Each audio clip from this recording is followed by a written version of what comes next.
Hey y'all, hey, it's me, Portia O, your host of Lifin podcast. And I'm here today with a very special guest, my best friend, Denton Arnell. What up, people? I'm here. Oh, Lord. I'm From here. Illinois. I can't. Because we're clearly recording somewhere else today, okay? Right, we're out of Illinois. We're out of Illinois. Thank you so much, Denton, for coming. Anytime. Such a blessing. Yes. This is one of the people I talk to very often about life and everything. And we be discussing some of everything about how life be life in us, I guess, you know. Yeah, Denton, when I was coming up with different topics and stuff like that, he was one of the people I constantly thought of, like, oh, this would be good to talk about this with this, that, like, you know, whatever. So tonight, we're talking about criticism or words of love, which is best, okay? Everybody is different and whatever, and some people feel like their approach should be like criticism, and some people feel like they should have a different approach that's more words of love, whatever, to get their point across. But we're gonna talk about the differences and what they look like in different relationships or whatever. Absolutely. Let's go for it. He's so professional. He's really not, but whatever. I'll let him be great right now. I am here to talk about the topics. The topic. At hand. He a whole clown, but it's okay. It's okay. But no, so yeah, we're going to talk about that. So my first segment, as always, is I got some questions, y'all. So I'm going to ask a few questions and we'll do our best to answer them throughout this podcast episode tonight, okay? First question, who do you feel most comfortable with criticizing you? Do you know? Who would I feel most comfortable with criticizing me? I would have to say my circle. Okay. Yeah. My support system. Yeah. Which is important because you need a support system that's not going to be yes people. Absolutely. They're going to be people that's going to tell you what you need to know. The stuff that you don't want to hear, but you might need to hear it. And that's going to give you the authentic truth. Right. So I would say my support system will be my circle. Yeah. My friends. Yeah. I agree. Those definitely. Yeah. Okay, so next question is, what words of love work best for you? Do you know? I think, what you got? I don't know. Who you got? You don't know? Let me see. I'm thinking. I don't know. I mean, I think always coming at a softer approach, using like, you know what, I care about you so much. I really, you know, have your best interests at heart. So therefore, I want to blah, blah, blah, blah. You know what I'm saying? Yeah. That those type of, just let me know that you're coming from a genuine, loving, concern, you know, place. Yeah. I think those words are best. Yeah, I would say the same. Like, it has to be a genuine feeling. It has to feel safe. Yeah. For me to be receptive to hear what you're saying. Yeah. So I think the approach is very important, and the tone is very important. Oh yes. So the delivery of how you're going to criticize or give me feedback is very important. Yeah. Okay. So the next question is, where is it appropriate to receive these type of actions? I always believe it's a time and place for everything. So I think the time to give me criticism on something that you want me to be receptive on is not when it's in a negative territory. Right. Like, if it's an argument, this is not the time to talk about that. Hello, don't come with me. Talk about, and you do this, and wait. Yeah, you got to deal with the matter at hand. What we're talking about right now. Let's figure out what we're arguing about and what we're debating about, and let's resolve that. Right. And then if it's something else that we need to touch on, let's touch on that later. Or once we finish that, because when you bring in other things, it's going to be tainted because it's not going to be receptive. Right. I'm not going to hear it. I'm going to take it as an attack. Yeah. Opposed to, this is a brand new subject. Yeah. We are in a good place of safety and comfort where I can hear you out. Yeah. And it's like, oh, okay, yeah, I understand that. Or I didn't understand it at first. Or I see where you're coming from. I'm not going to see anything when it's coming from a place of almost like a dagger, like a bullet. So, especially if you're doing it in front of my family and friends. Don't do that. Oh yeah. Don't do that. That's not the place. That's not the time. Yeah. You gotta know when to do it. Talk to me behind closed doors. Yeah. Or wait. Pull me to the side. Yeah. Wait. Don't. Don't make it don't obvious. do it before I need my mental and emotional state at a certain place. Right. So that's another thing. Yeah. So it's still time and place. Like if I know I have to go do something that already pulls my energy and making you anxious and all that. Yeah, I gotta do other things. So if people are already pulling from me, I don't need that. Yeah. To add up, because now my mind is somewhere else and it's not focused where on my assignment at hand. Right. So. Agreed. Yeah. Why do we ignore and tolerate certain behaviors? That's good. Why do we ignore, which is red flags? Yep. And why do we tolerate? I think we do that based off how we feel about the person. Okay. And sometimes, I think we talk about this, love is blind. Hello. So you can love somebody so much and really care about them so much to the point you can see so much potential. You can see past what they're giving. You can see what they can possibly be. Yeah. And end up actually looking past certain things or characteristics that actually need to be addressed or dealt with. Right. So we be wanting to be loved so bad, and that's from all relationship types. It don't have to only be. I say this like every episode, but this is more so topics about all relationship types. Like we want to be loved by our parents, we want to be loved by different family members, we want to be loved by a significant other, we want to be loved by friends, and so we tolerate and ignore certain behaviors and signs of things that we're not comfortable with just to get that love. But sometimes love can be toxic. Well, that's not really genuine love though. That's it's different types of love. The Bible talks about that, right? But yeah, we just have to be recognizing those type of behaviors and those things. And about yourself too. You know how you are. You should do a self-evaluation. I say that all the time. Self-check-ins, whatever. And just see am I the problem? Am I attracting this? Am I allowing this constantly to be around me? And yeah, most times it is you that's allowing certain behaviors, whatever. Right. So yeah. Absolutely. Okay, well we're gonna get more into it throughout this topic. Okay. So next segment we're gonna talk about love versus criticism. Okay.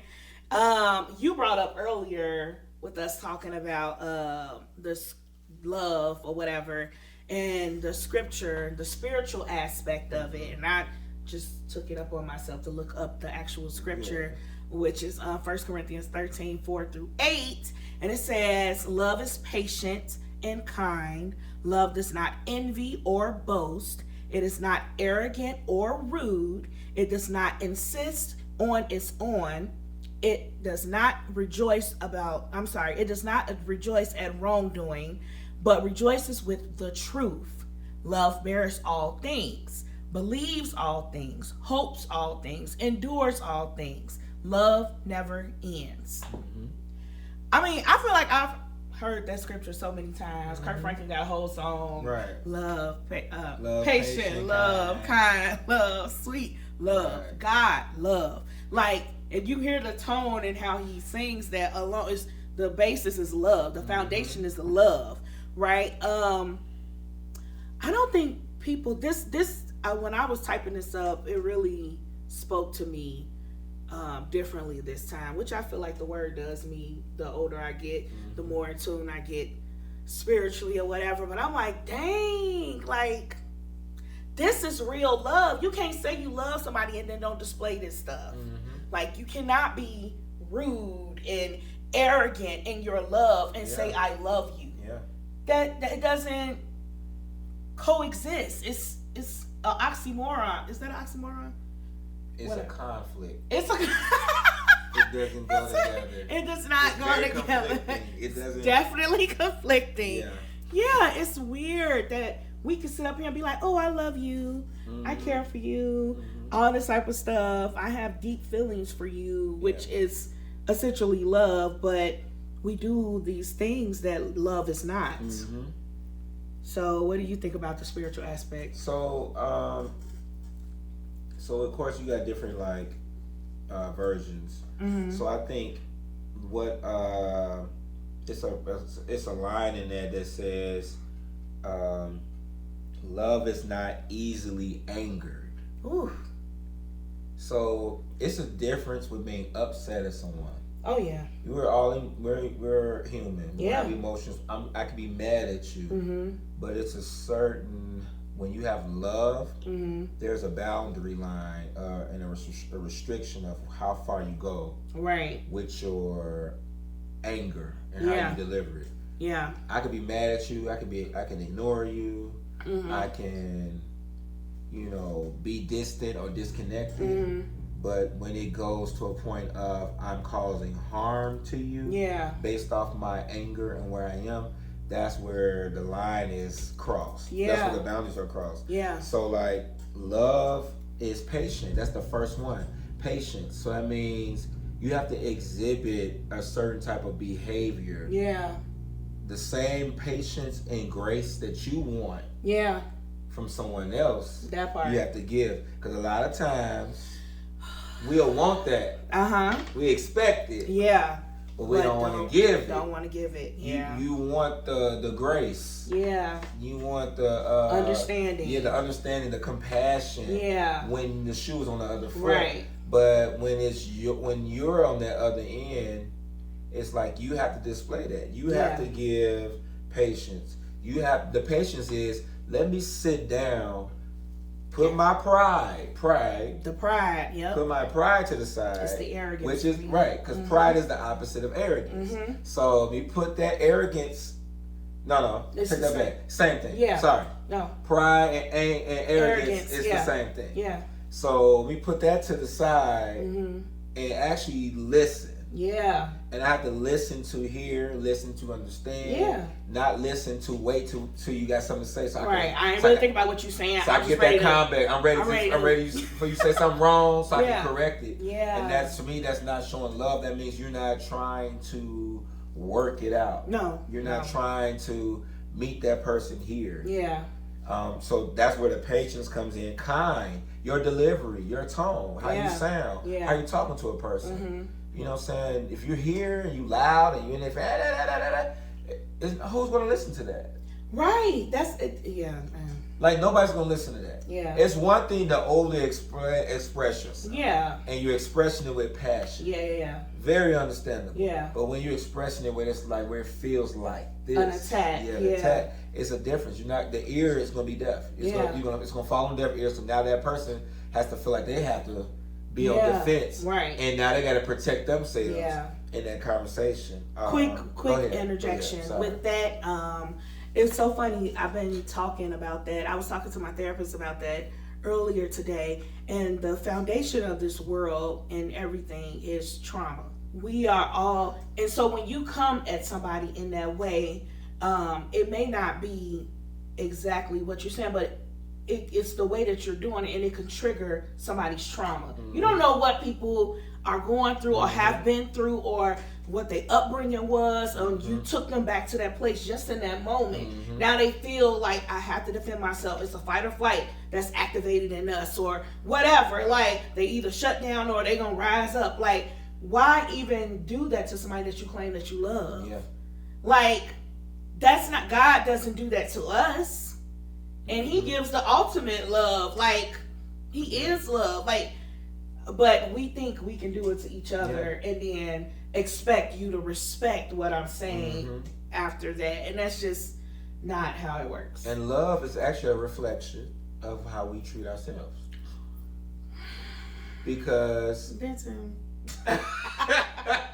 but it is. It is. Because the way I love myself, yes, meaning I respect myself, yeah, I value myself, yeah, you know what I'm saying, I have standards for myself, yeah. So if that's what I hold to me, that's what I'm going to treat others. Yeah. So meaning it comes from a standpoint of even accountability. I love you enough to hold you accountable. Right. Right. I love you enough to tell you the truth. Yeah. I love you enough to respect you in that moment, in the conversation or whatever the matter is, because that's how I want to be. Yeah, I love you enough to not be arrogant when you are holding me accountable. Yeah. When you trying to tell me something, that's the same thing. Yeah. Like that's transactional in that sense, you know. Yeah. Not, you know, so whatever. But yeah, it's deep. Because it start here. It do. So really, I can't love nobody else if I don't love me. I can't love you properly. Yeah. I have to love me first. Yeah. Before I love you. I mean, if we even go scripture, if we're going to use scripture, love others as you love yourself. Yeah, that was commandment. That was the only commandment, well, the main commandment that Jesus gave us. Yeah. So if I'm going to love others as I love myself, and that for some reason I don't love myself. Right. That's how I'm going to treat everybody else. Yeah. Because the thing is, somebody that does not love themselves, but they look like they're genuinely loving everybody else. They say, oh, they're doing all these like nice things. But then the moment something doesn't go their way, the moment that person doesn't, then the role flips. Yeah. Because the thing is, now you're easily angered. Right. But the thing, so that shows a reflection of how you feel about yourself. Because my thing is, if you love yourself, it's a certain type of heart and compassion that it just set these boundaries that you just cannot. It's like something in you just like, I can't cross this line. Yeah. But also, like you was talking about trauma. Yeah. Sometimes with your trauma and life trauma and stuff that we go through in our lives or whatever, it puts us in a place of not even knowing how to love. Yeah. Because what we see growing up, we looked at that. That's love. Right. Whether it looks toxic, it's super toxic. It's like, you know, it's a disrespect in the household. Yep. If that's what I saw growing up, so that's what I'm gonna think. I'm a product of that. Yeah. But then I feel like once you get to a point when you have the knowledge, you're held accountable for that knowledge. Yeah. It's one thing when you're dumb to it. It's one thing when you're ignorant. Right. Right. I didn't know this how you're supposed to love. Oh, I didn't know this. I didn't know this. But then once you get exposed to real love, to know how to do this, your responsibility to adjust. So adjusting meaning do better. Yeah. Adjusting meaning maybe I need to do some work for myself. Maybe I have to do some self-reflection. Yeah. Maybe I need to get help. Maybe I need to talk to someone. Yeah. Counseling is always a must. Mental health. Mental health. That's health. That's part of our health. Yeah. Like mental People health. Don't think that. Yeah, that's not your mental health contributes to your physical health. Yeah. Let's be clear.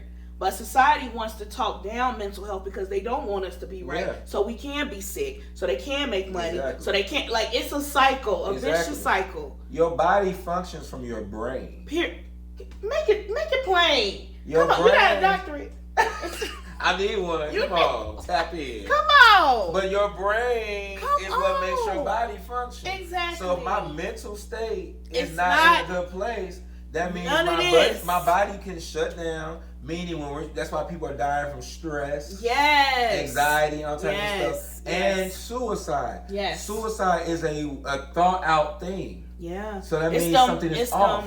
Them voices. It's something that an affects me emotionally. Yes. So now what I'm thinking in my mind is what I'm going to do physically. Yeah. So now I feel like in my mind I am worthless. I should not live anymore. Yeah. I'm going to throw away everything. I don't value this life anymore. So now I need to take it away. Yeah. So that means that's why it's very important to take care of that mental health. Yeah. Yeah, you have to. Which is love. Hello. Back to the basics. It's self-care. It's love. You got to love you enough to love yourself. You know what? This is what I need. You know? The same way our hygiene and stuff that the day-to-day things. You know, or eating. We know we're hungry. We're going to get something to eat. Yeah. So the same thing with our brains. Mental health. We got to take care of that. We got to take care of it. Yeah, therapy. It's nothing wrong with it. You are not crazy because you need assistance in that way. You're not crazy when you need assistance with a doctor that need to check out your blood and all that type of stuff and your heart and all. You okay with doing that? Right. Some people still don't even do that. Yeah. But you know, majority of people will. If you're hurting, you'll go to the hospital. If you're not feeling well, you go to the emergency room. What's the difference? Yeah. Get some help. It's okay. Yeah. It's fine. It's a profession for a reason. Exactly. Okay? To unpack some things that you need to probably unpack. Yeah. Get to the root of Get to the root. Because that's what it is. Some stuff be generational. Oh yeah, most things. A lot of stuff be generational. Most things. You're dealing with what your great grandfather dealt with. Yeah. And it's coming out in you. Yeah. And you don't even know, but you got to get to the root of that. And we're in a day where we can actually stop. We can cut off those curses, those generational things. We're at that place because now we have the knowledge. Life has changed. I have students. So at the school, I work at the school. So I have students that are like, "Oh, my therapist, this, da." So we have teenagers. It's a whole new generation. It's a good thing. They look at it as cool. Oh, I have my counselor. I have this. So my thing is, I'm thinking about back in the day how it was so shunned, you were saying. Yes. But it's part of health, and I actually admired that. Yes. With a lot of the generation. Yeah. Where they're okay with having therapists. Yeah. It just be us. It be our own insecurities. Yes. Our own arrogance. And just. We have to. My father didn't need that. So what I need. Be well put together. We have to put this. Gotta present. Yeah. Gotta perform like we're doing okay, but the actuality is you're not. That's why you hear about so many people. These people that got nice houses and stuff. They out in the suburbs living nice, and then they kill their whole family and themselves. They got everything. Yeah. Why are they killing themselves? Why are they killing their family? Why are they doing this? Because they not right. We need to get help. Absolutely. We need to get help. It's nothing wrong with that. And I applaud this new generation. And I'm hoping that even with my children that I raised them, they may need some assistance along the way, and that's fine. But I'm doing the best that I can with the tools that I have. That's why I try to give the past generations grace because they didn't have those tools. Because again, it's taboo to get therapy. That was in the 40s, 50s, and 60s that they were still doing electroshock therapy on people because people were saying they were having different voices and different things happening or whatever. They would treat people like that and put them in a crazy house. But the reality is, yes, there is a thing as mental illness, and mental health can lead to mental illness, just like it can lead to heart attacks and strokes and all the other stuff. We got to be more in tune. We need to pay attention. We got more resources now. Utilize them. Yeah. They're not here for nothing. They're for you to be using them. So, yeah, listen, I could go all day in this scripture. Just breaking down this scripture. Come on. Love never ends. Yeah. Real love never ends. Yeah. Doesn't matter how angry you make me. Does not matter how bad you make me feel. Again, check yourself. Because why is it affecting you in that way? Unconditional. It's unconditional. It's the agape love for me. That's the type of love I want and desire. But that's a whole nother thing. And the no record. Keeps no record of wrong. So what about the grudges? Is that okay? So people should hold grudges, right? When somebody make you upset and you don't like what they said or how they did something, you should hold grudges. You shouldn't hold grudges. Exactly, because it's record keeping. It's record keeping, and on top of that, meaning. So if you resolve the matter, you get to it. Now, granted, it takes time to heal. It's one thing. Healing is another thing. Yeah. Keeping record is a whole nother. Exactly. I need time to heal from what the offense was, and over time, when I heal, once you heal and a wound is closed, you're not taking a knife and opening it back up. Right. But a lot of times, what we do is we keep it open a little bit as a reminder, because I want you to know what you did, what you did this time, last year, blah blah blah. When you don't realize that's not love, because then what you're doing is you're always going to highlight negativity to that person, which in the flip side brings them down. Yeah. You know what I'm saying? So it's almost like you're treating people with this condemning attitude. But the sad part about it, God doesn't do us like that. Hello? We're not perfect.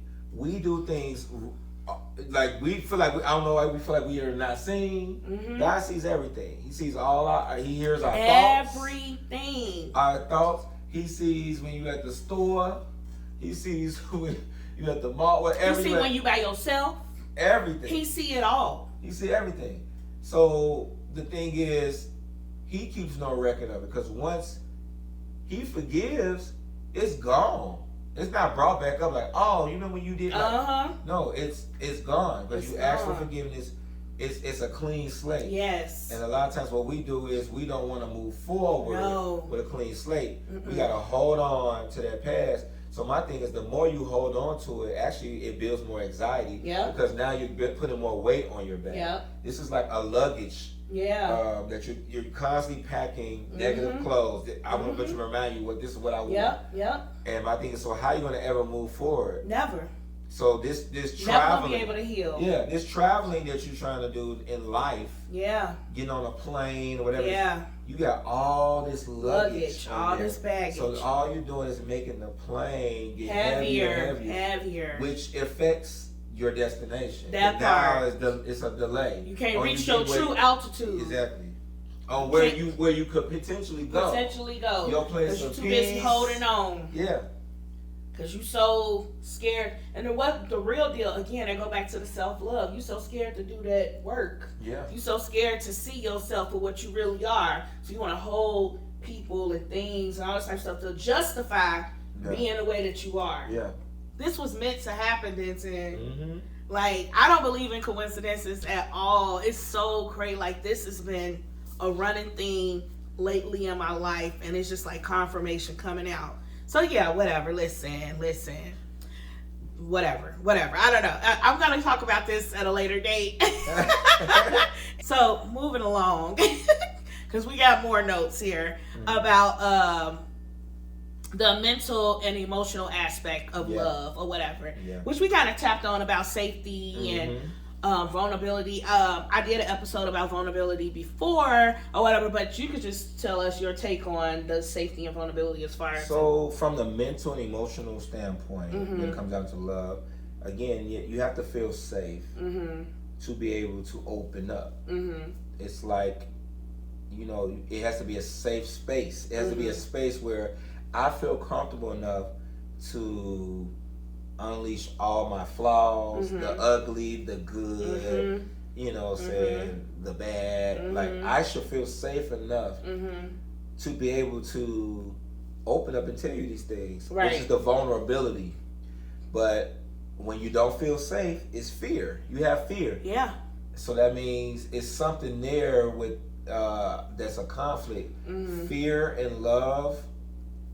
It doesn't match. It does not go hand in hand. I shouldn't feel scared to show my vulnerability or to show those my parts truth of me. Yeah, those inner parts of me. My truth, my brokenness, my pieces. Like, like I should be able to sit down and say, look, this is what's been going on in my head. This is where my brain is going. I don't understand this. Because my thing is, what happens is, if you can really affect somebody emotionally when they just open up. Yeah. And then you're not in a place of being receptive or understanding. Right. To be able to assist and help. And then what can happen is it can become damaged. Yeah, further damage. Yeah. Because they're vulnerable. Yeah. They're fragile. Yeah, and that's the thing about vulnerability. When we went over the definition, it was talking about that, like, it's you don't do it in fear of being attacked or mistreated because of the vulnerability. And that's why most people have a hard time with it, because it has happened to them before. Yeah. Think about the innocence of a child. When we're children, we can be more open, and because we don't know no better, right? Yeah. We can be open and kind of like let you know our inner thoughts and feelings and stuff like that. And people that's older than you constantly tell you, that ain't right. Why you thinking like that? What's wrong with you? Da, da, da, da. So you slowly over time start to hold back, take back, close down. Close I can't say this because it's going to trigger them to say this, or I can't do this because, if I let them in on this, these people, the older you get, you find out who really your friends, who really not, or when I did this and I allowed these people in, they betrayed me. Yeah. So now I have to be more careful about who I let in. But then when the right person or persons come around and, try to be that more positive aspect to you, some people that you should trust and feel safe with and you can be vulnerable, it's hard for them to kind of like open that piece up in fear of, you're going to turn on me too. Yeah. You're going to hurt me too. You're going to attack me too. Yeah. So it is a process. Yeah. It is a process. But again, if you have the basis, the foundation of love, then you should be able to be more vulnerable, to feel more safe. But God gives us discernment with that too, and you learn with experience. It ain't no overnight thing that you just know. I mean, I have to teach my kids now, like, somebody offer you candy, what you do? My 3-year-old was like, I want the candy. Like, that's the innocence of a child. Like, she like, what are you talking about? They give me candy, I'm gonna eat the candy. I'm gonna take the candy. Like, no, you have to teach them through experience. Like, you don't want nobody to do this and that, whatever, but it's the experience of life that helps you understand, oh, I can't do that. Like, whatever. It's a lot. So when it comes to like love within yourself, family, friends, whatever, what are some of your thoughts on that? I mean, so I'll say with family, I feel like that's a big one.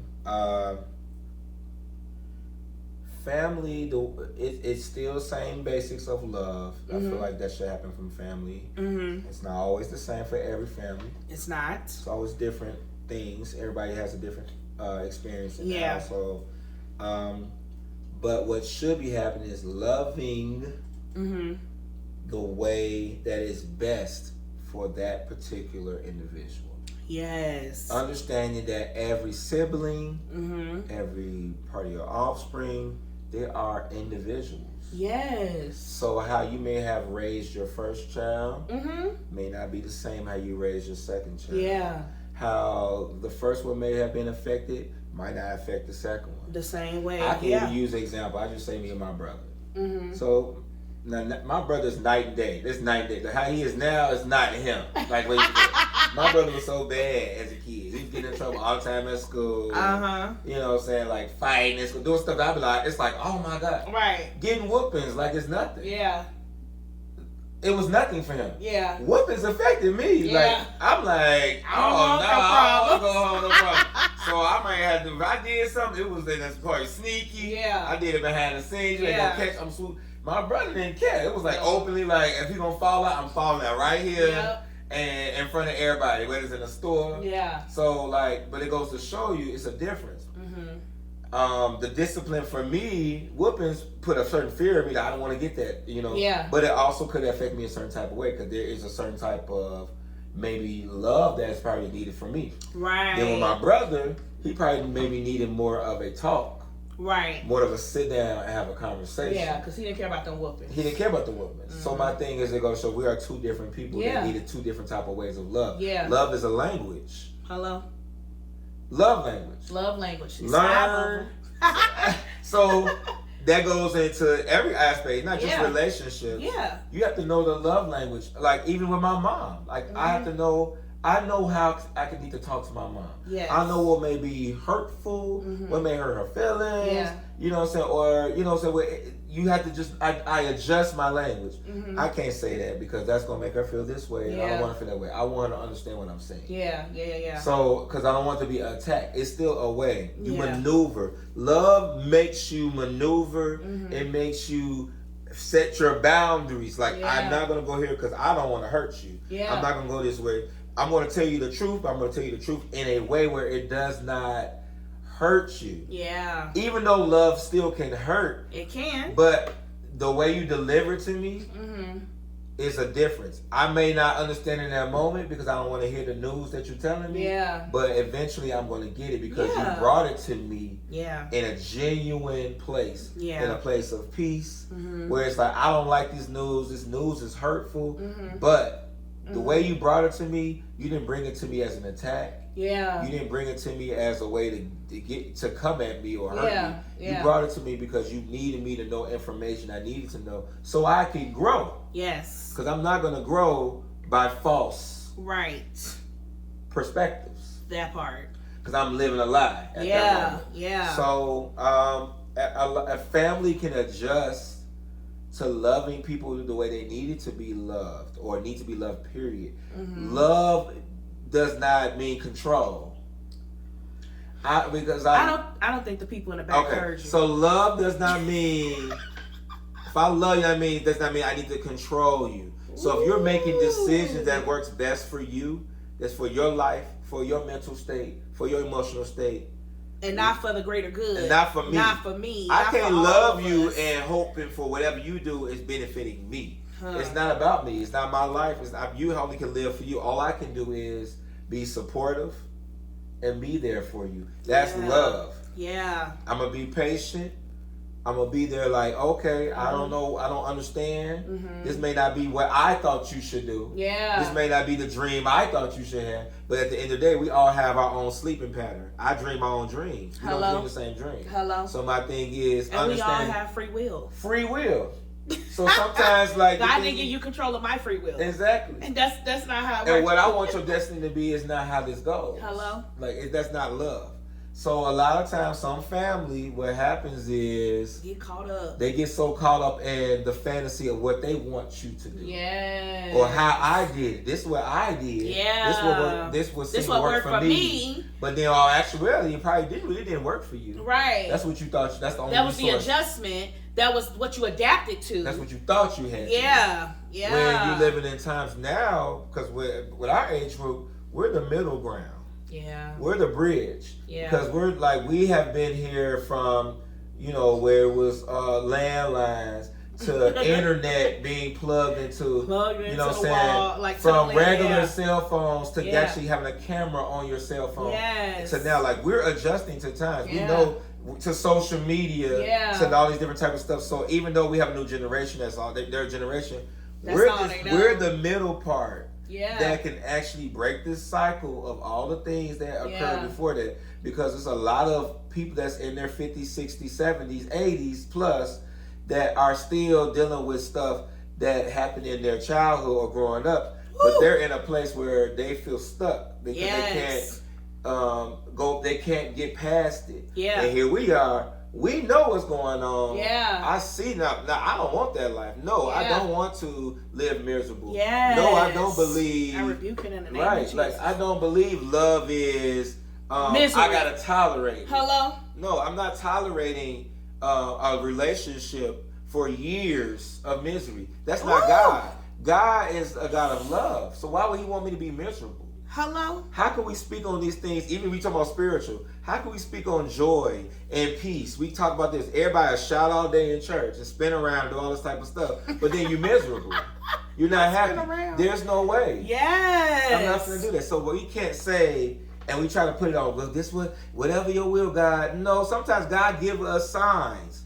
Signs, resources, access, all that type of stuff, and we don't listen. That's what we don't adhere to it because that's not what I want to do. That's not the way I want to go. Or we're taught in this controlling, manipulative, religious mentality, which is toxic, that you need to just do this because this is what we did. It don't matter what you want. It's not. That's not this how what worked work. Then, so it will work now. Absolutely not. Misery the world is ever evolving. Ever evolving. Ever evolving. It's nothing new under the sun, but it's always evolving. Mm-hmm. So we have to be more in tune with that type of stuff. You just said a whole lot. Listen. And you can outgrow situations and people. So my thing is that's family too. That's family. That's relationships. So my thing is, it still go to a self-love. Sometimes you get to a point you love yourself enough to get out. That part. Because my thing is, what we do is this is the trickery line. It's okay for you to get out of an physical abusive relationship. Right. They're beating you. Oh my God, you need to get out. You need to get out of the relationship. Yeah. But you want me to stay in a mental abusive relationship. Abuse is abuse. The definition, if you look it up, it don't say physically being this, and that. Yeah. It's abuse across the board. So whether somebody else is abusing you or you're abusing yourself, emotionally and mentally. Yeah. But a lot of times, family, religion will say you need to stay in there because da da da da da. No, I'm not. God don't believe in divorces. No, I'm not gonna do that. God don't believe in broken homes. No. It's broken with but the people in there. But it's gonna be broken regardless. So you want me to go home? It's still broken. So you want me to stay in chaos, be miserable. But the thing is, this is what happens. It's a performance. We get so. Yes. The thing is, a clown can only juggle so long. Their arms gonna get tired. When you go to a circus, they're not juggling the whole performance. Yeah. Eventually, they're gonna have to stop. Yeah. So here we are performing our role. Let me perform my role as this happy family. Let me perform this role as this well put together individual. No, I'm not gonna do that because I'm not put together. That part. I'm messed up. I'm broken. I'm depressed. I'm miserable. So I'm not gonna stay here. Yeah. I'm not gonna stay in this slump. Yeah. So it's some type of empowerment needs to happen. Yeah. We can't be empowered in this area and don't be empowered across the board in our lives. That part. We pick and choose when we want to be black power. We black power for everything else. We stand up for rights and everything, but you don't stand up for the rights for yourself. That part. And your integrity and your heart. Or other people. Anyway, I always talk to my therapist. Anyway, I was just telling my therapist, like, I'm the type of person that if something is affecting a person, it don't have to be affecting me directly, the person doing it to me. But I know it's happening to somebody else, that affects me. That concerns me. That bothers me. I feel like, okay, we need to do something about this because that's not right. That behavior should not be tolerated. It does not matter that, and that's what's wrong with society now. That's how a lot of different race people feel. Well, that's happening to black people, so it doesn't happen to me. I don't know what that experience is. I don't know what they talk about. I've never experienced that before. Just because you never experienced before doesn't mean that it's not happening. Yeah. We're not unicorns. We're not magical in the sense of we making this imaginative storyline up for ourselves. No, this is our real deal, everyday life that we have to work through. So why aren't you hearing what people are saying? This is affecting me X, Y, and Z, instead of trying to ignore it, act like it's not happening because it's not happening to you. Right. That's why mankind would never be as great as we could be, because we don't have compassion for one another. We don't have empathy for other people going through and struggling. It's sickening to me that we feel that way. Like, oh, it's not affecting me, so I'm gonna ignore it. Yeah, I know he over there in the church treating these people like that, but he don't do it to me, so whatever. Yeah. What? Like, no, that's make it make sense. Right. It's wrong. Wrong is wrong. Call it out. Make it a point to pluck it out of there. Like, why y'all study like, and then it just spreads like a fungus. Yeah. It's ridiculous. It's so much. It's all this stuff. It's all matters of the heart. It's matters of the heart. Yeah. Where your heart is affects your mouth. Yeah. What comes out your mouth. Yes. It affects how you think. It affects what you do. It's where your heart is. Yeah. And that goes to all aspects. Even just outside, like everything. It's not always just church. Everything is that. Yeah. In the workplace, just regular job. Yes. Where your heart is. Oh my gosh. I know how to adjust. The thing is, love is not based off what if you're just like me. Yes. Love is not based off you think like me. Yes. And you no. We're all different people that have different perspectives. We're all different. I have one of my closest friends, friends in the workplace. I worked at Macy's. He was one of my close friends. We had two different religions. Yeah. Or two different beliefs. Two different cultures. Yeah. He's not even black. Yeah.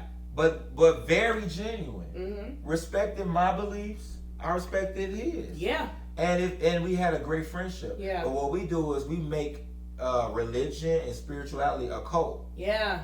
And we make it into a club like it's a membership. Yeah. So when we have people that come in that we should be helping and being genuine to and showing love and putting clothes on their back and feeding the hungry, we look down on them because they don't. So now we maybe create this perfective image that you have to come in already well put together. Why do people always say, well, when I get myself together, I'll start coming around to church? Why do people say that? They say that because of this facade that we have been given, which is why a lot of people in church, leaders, whether you're a minister, whether you're an artist or gospel artist, whatever you do in leadership, that's why they always fall and get exposed from showing this image of perfection. And now your stuff is exposed because you over here condemning and being judgmental of other people, and you got all these skeletons piled up in your closet. But eventually when them skeletons pile up, that door is going to open up. So my thing is, one thing I do know, and I feel like I know from my own perspective, I'm not perfect. None of us are. I'm not perfect, and I'm never going to be perfect. No. I strive to just be the best I can be. The best I can be. As each day comes. Yep. But when you giving this facade, like, and you're looking down on people, eventually you're going to be humble. Yeah. You're going to be humble, because at that point, if we're going to even go spiritual, I ain't the deepest person, but we go spiritual, we're talking about God being big and being somebody who gets all the glory. Yeah. So if we're going to give all glory to God and give praise to God, who is the author and finisher of my faith, of my life. Yes. Meaning he's writing this situation and he has the ability to conclude and put a period there. Yes. So when I get in this mode, if I'm just being a certain type of way, now I'm getting self-glory. Yes. So what happens is God, who's being the higher power, if I'm God, I'm jealous of that. Yeah. How are you getting what belongs to me? So now I'm going to humble you. Now I'm going to expose all the stuff that you've been hiding from these people that you condemn. And you're talking about and judging them for what they're doing. Yeah. And you're doing the same thing. Yeah. And worse. Yeah. So, you know, it goes, like I said, matters of the heart. When you're doing stuff with love, despite no matter what a person's religion, no matter a person's gender, no matter a person's sexuality, orientation, sexuality, orientation. When you love everybody, when you move in love, it's a different. First of all, when you move in love, it's a different type of blessing that comes to you. That part. When you, because the thing is, it ain't always about, I gave $1 or gave $5 to a person that was on the street. Yeah. No, when you genuinely showing love. Hey, did you eat? And somebody on the street, and you literally going in the restaurant with them. Yeah. And you ordering, getting them food. And then I'm not going on Facebook. Let me let y'all know I gave. Take a picture. Like, no. But now I'm getting glorified. Yeah. Boasting. Opposed to leaving that situation. This is what I had a situation recently, and I was able to be a blessing to somebody. I was grateful. I walked out of that store, making the purchase, like some snacks or something, and I said, "Thank you, God, for letting me be able to bless this person." Having the resources to even be able to bless somebody else. Because what if I didn't have it? Listen, we done been in situations when we had $5. Exactly. Try to figure out what you gonna eat. And literally moving stuff around. Hello. So my thing is to have the excess, a grateful attitude, a heart of love, meaning I'm not doing this because I want people to give me accolades. Yeah. You know what I'm saying? I'm doing this because I genuinely have a heart of love. Yeah. I have a genuine heart of patience. Being kind. Yeah. How you mean? How you love people and you mean? Woo! Make it make sense. How you love people? You got an attitude problem. Terrible. Your attitude nasty and you love, that doesn't even go together. Terrible. That's really something that you really need to check. If you have an attitude problem, you might want to get to the root of why you have an attitude problem, because it's not just random. It's not just we try to associate it with a zodiac. No, it has nothing to do with your zodiac. It's a character flaw. Yes. It's a matter of your heart. Yes. If you're mean, it's a matter of your heart. It's a heart issue. Yes. It's not a zodiac. It's not my sign. You know, these are traits. And it ain't cute. It's not cute. You mean? Nobody want that around them, because that's a toxic energy. Yeah. It's a negative energy. And it takes a lot to be mean. It takes a lot to be in that space. That's a like, job. That's legit a job. It's you stressful choosing that you to, don't get paid for. So what are you getting out of this? You get no payment to be mean. You get no payment to be nasty. You get no payment to have negativity. Woo. There's nothing that benefit. It does not benefit. You wake up every day and choose it. This is a choice. It's a choice. I don't care what nobody say. It is. What we do, it ain't random. Mm-hmm. We have choices. Oh yeah. We have a choice. We are put in moments every day. Yeah. To make a decision. Mm-hmm. We are put in situations that aren't always good. That's not always bad. Yeah. We're put in all type of stuff. We are given choices on how we should respond and react. Yes. There are things that happen at my own job that affects me. Yeah. In a very negative way. I have a choice to respond back negative and let me get you together. Yeah. No, I'm not gonna do that. Yeah. I'm per my last email. Right, we do that. Now some cases but I can get you together in love. Yes. I can get you together in love because in words of love. Because you can't screenshot and come back and say Denton said and did and it made me feel. Yeah. No, because that's you feeling that. No, you choosing to feeling that. Because the thing that's not what I said. A reflection of your heart. Because if you're already nasty and negative in your heart, how you gonna read anything to you? You're gonna read it from that perspective. Yep. Just like we look at text messages. We read a text message tone. And whatever tone, yes. So I'm gonna be like, how's your day today? Why you asking how my day today? What? I just asked. The lyrics to your text message says, "Hey, how's your day going today?" ? But we'll take it as because of where we are, as a sarcasm or some type of way, based off the space we're in. Yeah. So you know what I'm saying? Matters of the heart. Check yourself. Where's your love? Are you loving? Check your heart. That's a daily prayer. Renew my heart, renew my mind, because what I may have went to sleep with and I woke up in a space, right? And I need to pray and ask God to renew my mind, renew my heart, renew my spirit. Absolutely. That I'm able to move forward from this feeling, that I'm not going to stay there. Yeah. I'm choosing that. That's why I'm asking for help in it, because I'm choosing to do better.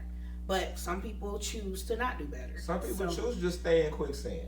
Ooh, Jesus. And will have somebody genuinely give you a rope. Have somebody giving you... No, I want it. The resource. I'm good. I can do it myself. But we'll choose negativity over a positive. We'll choose being in a slump before a way out or a resource. Hey, here's the solution. No, I'd rather stay in the problem. I'd rather focus on the problem. But hear the solution. The solution will change everything. Yeah. No, I don't want to hear the solution. I want to hear the problem. I want to stay in this space. That's a choice. Yeah, it's a choice. It's a choice. So we're responsible for that, Yes, so. Just like you're responsible for that, you are responsible for moisturizing your skin. So we're going to take a quick break with our sponsor, Shop Lene. Check them out. Speaking of, my hands is ashy. Keep passing the Shop Lene. I was supposed to put it on before we started, but I kept forgetting. Anyway, all right. Too ashy. What you was putting some flour on some shit? I wash my hands a lot. My skin to be very right. She bakes a lot. Okay. Okay, now we're back from that quick break. Thank you again, Shop Lene, for sponsoring Lifin. Okay, Denton, we done kind of went off on a tangent with the family. Listen, we was digging because it's a lot of stuff to unpack. A lot, But pretty much what we were saying can be related to not just family but friends and yourself. It's all within that, right? That self-check and seeing where you are when you're responding to things and when you're encountering situations or whatever. My guided prayer this morning said, God gives us peace, but we will experience tribulations. But Jesus already overcame this world. We're going to experience tribulations in this world. He's given us peace. We're going to experience tribulations, but he's already overcame the world. So what we got to worry about? Why we still battling? Why we still fighting, choosing this negative space to live in when he already overcame it? Like, make it make sense. Like, that was so eye-opening to me. I was just like, oh my God. Your sacrifice you made for me because you knew I was going to be experiencing this. Yep. You knew that I was going to encounter this. You knew that I was going to have to break this generational curse. You knew that I was going to have to see this in a different light. Like, you knew that I was going to be raising these two little kids that's also seeing me. My daughter Leah, I forget what we were doing, but she was like, I'm trying to do it perfectly, mommy. And I was like, and that's partially my fault because, again, being raised in the culture and conditioned to think that perfection is the ultimate goal, right? And you gotta be perfect. You gotta present perfect. You can't show no imperfections anywhere. So I kind of placed that off on her. And hearing her 6-year-old self say that to me, I'm trying to be perfect, I had to sit her down and have a conversation. It's like, you don't have to try to be perfect. Perfection is not real. You cannot be perfect. But yes, you can. I can do it perfect. No. I know that's how mommy's made you feel. That wasn't I guess it was my intention, but it wasn't my intention to make her, now she's applying it to everything. Like, I have to be perfect. If I'm not perfect, I'm not going to be loved. I'm not going to be respected. I'm not going to get what I need. I'm going to be fussed at or whatever. So we had to have that conversation for me to break that down to her. Like, no, you can try your best. You can do your best. That's all I can ask of you. I don't want you to ever think that if you're not perfect, that I'm not going to love you anymore, or I'm not going to cherish what you've done. I appreciate what you're doing, and I'm going to continue to encourage you and give you the resources to keep building off of that. I'm not going to tear you down and you're not good enough because you got a C or whatever. That's not her case. I'm just saying, like, we have to be careful about what we're projecting on other people that we're dealing with. Again, like you said, we're that bridge, that generational, that's that bridge. Like, we see the mistakes and the misery and all the things that the past generations have had to endure. We've seen it in many different scenarios. We're not trying to repeat that same cycle. Right. Some of us have repeated it and backed out of it like, hey, I thought that was, I thought it was something else. No, I don't want to do that. Like, but those generations, they stayed enduring that. Yeah. And they thought that was a badge of honor to endure misery and pain and suffering. So I mean, like, we made it. Like, yeah, but you didn't. No, you didn't. How you made it? Because somebody died? So it's like, you're going to be miserable for years. Yeah. Waste your whole life. You miss out on the experience of what God created a beautiful world. He said it's ours to ask. I'm going to tell you. So I had a very humbling experience. I went to South Africa for 2 weeks. That was the most humbling. Yes. To see how, they work to bring their best. Yes. This is what we have. This is our feast. This is this. And we in America have this expectation of, we have to have da-da-da. And we put ourselves such here, and we don't reflect on how good we have it. We don't even know. We don't even understand. Don't understand. So just like seeing that, we have this idea of this perfection and this way of, this is how things, and when it's really like, it's really nothing. Like, what you're doing really means nothing. All this extra stuff you're doing really means absolutely nothing. Because if what you're doing does not affect somebody's life, meaning you're not setting a record of being legendary for them in their life. Yes. Like, if I wasn't impactful to anybody's life while I was on earth, then my assignment was not complete. I was just here keeping space and breathing. Because my thing is, if I can die today and say I changed somebody's life, I had a moment where I poured into someone and that needed me in that moment. Maybe they mentally wasn't there. I was thinking about contemplating suicide, and just our conversation of just laughter or me just cracking a joke about something in life, and it just deterred them in some type of way. That's where our focus should be. But a lot of times we get off track. I always speak for myself. I get off track because you go back to even like the criticism stuff. Yes. And look, I got off track as an artist, as a musician.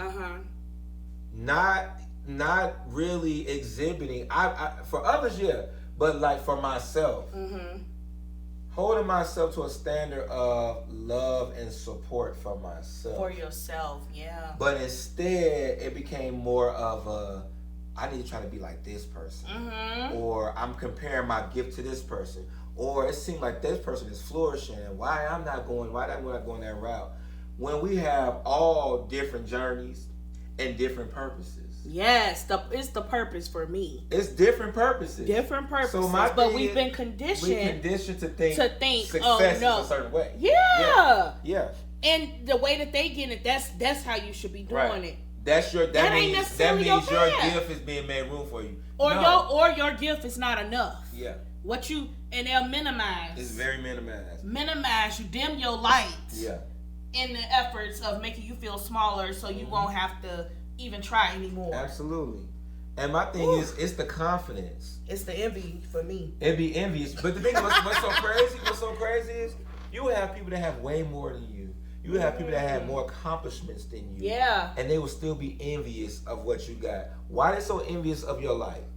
Why? Because they see it. They see that your light is affecting. Yes, people. Yes. I may not have a personal Grammy record right now. By the way, he is a Grammy Award winning musician. Let's be clear. But yes, proceed on with what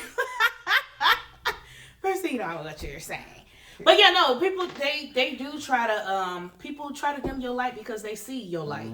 They see it, and that's spiritual. You know what I'm saying? And even if they don't want to look at it that way, but they're tapped into that enough to know, oh, they want to put some negativity towards you to prevent you from being as great as you could possibly be, or whatever. So then they will criticize you, right? And be like, oh, you ain't that good. Oh, you need to work on this. Or, oh, like, you know, what you did over there, that was cute, but you ain't did this. Like, why you feel the need to try to push me down, tear me down, or to make yourself feel better? Like, again, it's that heart check. But also it's a reflection of what they feel about themselves. Yeah. It's a lot of people that, again, they have all the credibility of records. They have this, they have that, they have whatever. But it matters of your heart, of how you feel inwardly. So you have celebrities out here, you know what I'm saying, in our eyes, they have everything. You got the cars, you have the house, you got the ideal family, you have the clothes, the fashion, but then they're not good inwardly. Yeah. Their heart is not there. So, you know, so that it goes to show it doesn't really matter. Yeah. You can accomplish all these awards, you can do all type of stuff, but matters of your heart and how you feel about yourself, which is why you have somebody at that magnitude will be envious of somebody that don't even have that. Yeah. I've experienced literally people I looked up to that I'm like, oh my God, like inspired by them, but then I can sense the envy from them based off the treatment and how they feel, or that I don't feel supported. Yeah. And that comes from even not just people that's in your field or career field. Right. It can come from family. Yeah, that too. Peers, whatever. Yeah. My thing is support is action. Yep. You know what I'm saying? Like, if I don't see you supporting, and a lot of times people wait till everybody else in the world support. Right. They're like, oh. Then jump on the bandwagon because their reasoning I knew him when. Right. Their reasoning for that is more for myself. Yep. Connection. I want everybody to know I know this person so I can get they don't want to be the odd and man benefit. out. You know, so you know, but like even just as far as with ourselves, as in whatever career you're doing, whatever you're doing, whether it's music, entertainment, as an entrepreneur, whatever that is, there's a such thing between two things: constructive criticism and destructive. Yes. So constructive criticism is, hey, I saw you in doing your business. You probably should try this with your logo. Yeah. Not, I'm gonna tear it down. Let me screenshot it and send it to everybody, and then like, look at this. This is a fool. Da da da. And then get in your face. Yes. Oh, I'm so proud of you. I see you doing your thing out here, but you was just clowning me. Opposed to saying, hey, I saw your post. You probably should Yeah. do X, Y, and Z. Yeah. I think it might be helpful, or you should probably choose a different color for this. Hey, I noticed the lighting wasn't good on certain stuff, on certain. Yeah. That's called constructive criticism, because now you're giving me something that's going to enhance me to do better and grow. That's helpful. Destructive is unhelpful. Destructive is not helpful. It's not helpful. It's not helpful. It's not helping me grow. No. It's trying to stunt my growth. So, or destroy, destructive, destroy what I'm trying to build. Yeah. So the bricks I'm trying to build, here you go taking the brick off. Yep. So whether it's through verbal stuff that you're saying or through action. Yep. You know what I'm saying? So, it's a difference. But also we gotta make sure we're not our own destructive critics. I try to be perfect and strive for perfection. I will do something, I'll write a song or I'll sing something, and then I'll doubt myself. Comparing it to, oh, well, it doesn't sound like this person. Or giving an excuse before I let somebody hear it. Yeah. Oh, before I let you hear it, I was hoarse that day, or I was half asleep. Like, giving an excuse opposed to coming with it confidently. Yeah. Oh, check out this song. This song is amazing. You know what I'm saying? And even if I say, like, if you can't hear it, you hear me good because I did it in my sleep, but the song cold. Like, it's a different type of approach. Yeah. Because I'm coming with confidence. So like, that's really an inward thing. Self-love. You have to love your passion too. That part. So whatever I'm passionate to do, what I'm called to do, whether it's a music ability or whether it's a singing ability, whatever it is, I have to love it. Yep. And when you love it, you also invest in it. Yep. Because loving it and doing it doesn't mean you're perfect. Doesn't mean you know all of it. It means you have to invest in it. It means I'm getting lessons. Me, I'm learning. Me, I'm taking time, investing time in my craft and my gift. Yeah. Because I love it. Yeah. Yeah. So it's still the love. I'm patient. Yeah. Love is patient. I'm patient with myself in learning. Yeah. Yeah. I'm not beating myself like, why I didn't get it? Oh, I messed up. Yeah. Now to a point when I have performances, now it's a point I want to be at a certain level. I have a standard for myself, meaning I know I'm capable of what I'm capable of doing. I know what my potential is. I gotta put the work behind it. Yeah. I have to, but a lot of times we beat ourselves up because we had a bad day. Yeah. I'm not gonna always have a good show or a good performance. I'm gonna be some days I'm not vocally there, and I'm like, I sounded a fool, but I can move on. Yeah. Does not mean I don't count myself out. Like I can't do this anymore, or I shouldn't do this because I'm certain. But people that your peers, whether they're the same craft as you, I even go down even church. They be so critical and judgmental, it make you scared to even just be yourself. Regular. Yeah, yeah. You know, so like we have this idea, you have to have all the runs and you have all this. When you have a person like a CeCe Winans who's very passionate when she sings, she don't do runs. Yeah. But everybody feel her every time she sings.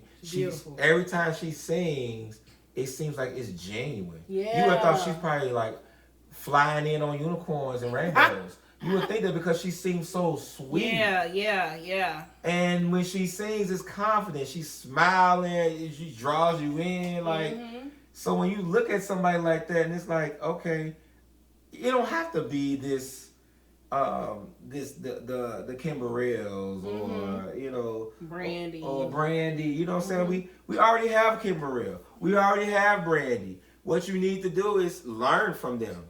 Take little nuances that they do. Brandy is big on tone. Brandy is big on harmonizing. She definitely got runs and all that. But what is something about her that draws you in? Not mimic her. What is something about her that I can learn from her? Yeah, yeah. I don't want to be Brandy. I want to be Denton. Yeah. I can learn from Brandy. Oh, I want to make sure I be clean in my vocals when I get in the studio. Yeah. Oh, I want to make sure I write a song that's similar to this style that she's doing. This gives me Brandy vibes. Or if you're gonna go old school, this gives me an old school vibe. Or it's gonna give me a Marvin Gaye vibe. Yeah. Doesn't mean I want to be Marvin Gaye. Right. I'm pulling on those traits that they have musically that I can learn from. But a lot of times we set this standard of if you don't sound like this person, then you can't sing. Yeah. No, that does not mean that. Yeah. Everybody have their own ability to sing. That's why all my expectations when I hear singers, when I'm working with my team, as far as when we're working on developing artists, I look at what type of singer they are. Right. Not what the singer I want them to be. Right, right. I look at, okay, I see how your voice is. I see how your tone is. Yes, you can get better. Yes, you can work on, get some vocal lessons. You can do all that. But I'm not going to set the bar of a Beyonce, and you're not Beyonce. Right. Beyonce is Beyonce. Right. Let Beyonce be what she going to do. Yeah. If you're somebody that's more of a chill singer, you're neo soul style, that's who you are, then we're going to find a way for you to perfect the best way you can in your gift and operating in your gift. We so busy trying to operate in gifts that's not ours. How I'm going to open up your gift? I'm not going to be able to operate because it's not mine. It doesn't belong to me. It doesn't belong to me. You so give it to me and you can't take it from me. I need to operate in my own thing. Yeah. And a lot of times we get so tricked to think that our gifts are not making room for us. My gift is making room for me every day. It's not just in a gig, a funeral, a wedding, a church service, or go to the studio. When I'm at school, my gift is making room for me because I have opportunity to pour into students every day. Yeah, and make a difference. To make a difference. Yeah. To show them, hey, when I was 16, 17 years old, I was doubting myself, blah, blah, blah. You don't do that. Yeah. This is what you need to do. Yeah. You're going to leave this school, you're going to be confident, and you're going to make the best of your ability. No, you're not going to be ashamed of because your voice is lower than this other person. I have a student who has a dynamic tone, and that's the one thing he's doubtful about. But every time he opens his mouth, it's captivating. It's like, I want you to know what you possess. Right. The issue is, a lot of people don't want you to know what your weapons are. They want you to get in the battle. You got the weapon right there, but they don't want you to know what your capabilities are. What they call it in gaming world, your armor. Yeah, not your armor, your not artillery, your games that you be fighting and stuff with. Your little special part, like your fatality, your. I think more comment. I ain't think about that type of thing. I'm talking about like the saying. shooting and you pick up the weapons and all that stuff. What is that? I can't think of the name of it. Your equipment, your power. Yeah, all of that. But you have to know the power you possess. That part. Period. You know what I'm saying? Nobody can dictate your power. Yeah. So my thing is, they didn't give it to you. They can't take it away from you. Absolutely. So my thing is, with my power, if you're giving me constructive criticism, you're empowering me. Yes. So which gives me more energy and gives me more ability to be great. To be great in my power Yes. and operate in it. Yes. I don't want to operate in what you got. Yeah. I don't want to have another name. I don't want nobody to be like, oh, they sound like this person. Or they sing like this person. No, I want you to leave saying he or she was creative in their own way. Yeah. And this affected me this way. Yeah. And they were great in their own way. Yeah. You know what I'm saying? So, but it goes down to the differences, knowing the difference between when somebody's there to support you in a constructive way and somebody supports you in a destructive way. Yeah. Making sure you're being your own support. Make sure you're investing in yourself. Make sure you have the right healthy connections that's for you. Yeah. That's going to help you grow. Meaning your friendships, your circle needs to be healthy where you're being empowered in all areas. Yeah. Not just in the area that they choose. All areas of your life should be empowered. You should have some type of circle of support because when you get discouraged.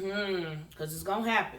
And you like, I'm forget this. I'm not going to do this. Yeah. Everything going wrong.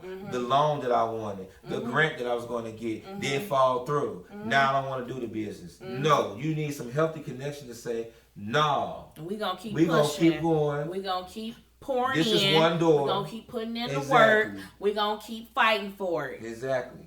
Yeah, for sure. It's the tenacity. that you have to have, and those around you should have as well, to pour into. You shouldn't be just pouring out. People got to pour into you too. Absolutely. And they should be pouring positive things into you, not negative things, not acid that's going to corrode your space. Okay? That's not what we trying to do. Mm-hmm. So, yeah, we got to be very, very, very careful about the different constructive and being destructive. Are you causing harm? Are you trying to cause damage to me? Will it be irreparable damage? What are you doing? Mm-hmm. Like, that's not what we should be doing to each other, especially if you claim that you love them. Mm-hmm. So, and even if you don't love them, like you said, your heart, if you love yourself, anybody you encounter, they don't even have to be close to you.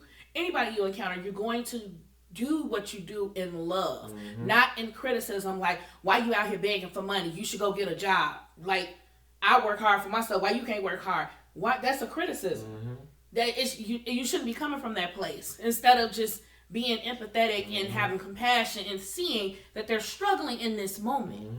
Again, like I said earlier, we've had moments in our life that we were struggling. And you know what I'm saying? Struggling. And still be.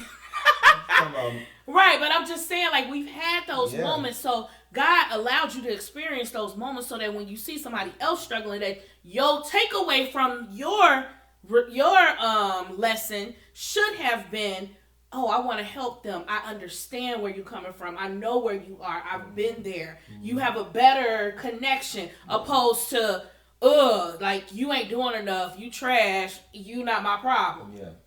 I don't understand that. Yeah. Like, but I do understand it, but it's just like, man, it's crazy. We get arrogant. We forget.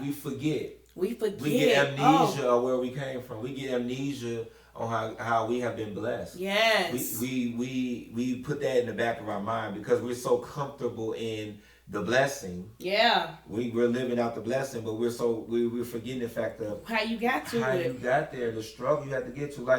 Like even from my perspective, like I think back for where I was so dependent on a certain income. Even just as an independent artist, musician, struggling. And like praying, like I don't want to depend on this source. Yeah. It has to be something else. Yeah. Where now I'm seeing elevation. I have been promoted. Yeah. You know what I'm saying? Like even God will open up doors in places that people feel like you don't belong in. Oh, they don't have the credentials. Oh, they don't have the degree for it. Oh, they don't have this. But the thing is, I might not have that, what you think I should have. But no, I have the potential. I have the purpose. And I have the skill set. Yes. I have the gift. I have the availability to be used as a vessel. Absolutely. Let's be clear. Yeah. I talk about that's a part of my day. First of all, we ain't even talked about this stuff like that. And it's just confirmed. It's so many confirmations throughout this conversation. That's a part of my daily prayer. Put my name in rooms that I don't even know exist yet. Because I know my purpose. I know what I should be doing. I know to an extent where I want to go, but I don't know all the places that exist to help me get there. I don't know all the resources that exist to help me get there. But God's going to put my name in those rooms with those people, and they're going to be calling me, emailing me, saying, hey, bringing me about. Yet I don't have the credentials, and that's another fear that the world conditions you to think. If you don't have the credentials to be in a place, then how you deserve to be in that placement. It's a lot of billionaires out here with not a lick of college education. Yeah. And I'm not saying that money is everything, but what I'm saying is, why are you saying I'm not qualified in something when God has given me a certain skill set, a gift set to utilize, and I'm able to go forth, and you just trying to minimize it and tear down all this type of stuff because you don't think I'm worthy enough. Who told you that you have the right to claim what I'm worthy to do? I was an available vessel waiting to be used by God, and he put me in that place. And yes, I did the work. I've done a lot of behind the scenes stuff that you would never know about. It's none of your business neither, because that's the relationship between me and my God. And he chose to bless me in this way. Who are you to question how I got here? Yeah. And there are people with credentials and not effective. Got the credentials, don't even know what to do. Credentials and not effective. Can't fulfill no purpose. you're not reaching nobody. Nobody. So ain't even reaching themselves. Yeah. So right, exactly. Like, you know, like I even use like, you know, for my like I'll just like a personal thing, like even just like with the school. Mm-hmm. You know what I'm saying? So like this is my first year being a dean. Yeah. But my thing is it's not my first year being a dean. Hello. So if you catch that, this is my first year being a dean on paper. On paper. But this is not my first year being a dean. I have been a dean for years. Yes. I have impacted kids, mm-hmm. the community for years. Yes. I have done programs. I have been a part of mentorship stuff. This is stuff I have been doing. Yes. Putting in that work. Which is why I'm effective in my role. Yes. Yes. Yes. And God blessed me to be in that role and flourish when there are people that don't want me to flourish. There are people that's sitting there wanting me to be sabotaged. Yep. And waiting for me to fall. Yep. Consistently because they hate the fact that how are you flourishing? Yeah. How are you constantly making it? Yeah. How come every time I throw a dagger at you and I throw a challenge at you, you keep overcoming? Because at the end of the day, no weapon that you form against me is going to even prosper. And even a part of that, next part of that, even that scripture, it says God will shut down every word spoken against you. Yes. That will come upon, like, He'll shut it down. Yeah. So even when you in your behind the scenes, trying to cause ruckus to what purpose here, it's not going to work. Yeah. You won't flourish. I'm going to fulfill my purpose. I'm going to fulfill. Purpose has to be fulfilled. Yes. Whether you like it or not. Whether you like it or not. So all you're doing is really you just need to get out the way. Actually, you know what? They may be doing their purpose. You know, Judas had a purpose too. Yeah. Even though we don't like it. But his purpose was to betray Jesus so that Jesus would be captured by the high priests and the Pharisees, whatever, in order to go through with his whole sacrifice.